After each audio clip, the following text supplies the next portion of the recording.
Machilipatnam to Vijayawada 70 కిలోమీటర్లు, Vijayawada to Guntur మరో 40 కిలోమీటర్లు.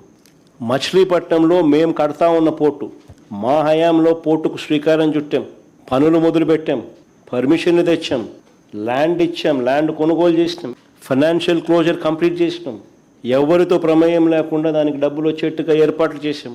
ఈరోజు చెన్నై అనేది పోర్ట్ సిటీ, బాంబే అనేది ఈరోజు పోర్ట్ సిటీ.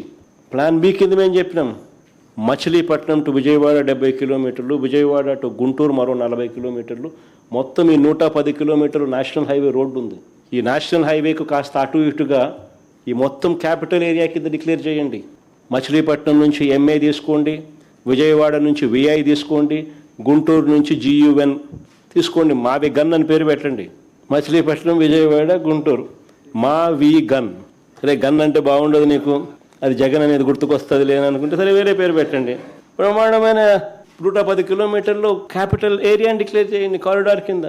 కనీసము ప్లాన్ బి అన్న కనీసం పిక్చర్లోకి వస్తే అట్లీస్ట్ నువ్వు పెట్టే 2 లక్షల కోట్ల రూపాయలు ఈ రాజధాని ప్రాంతంలో, అది అయ్యేది కాదు, సచ్చేది కాదు. ఆ 2 లక్షల కోట్లలో 10% పెడితే చాలు.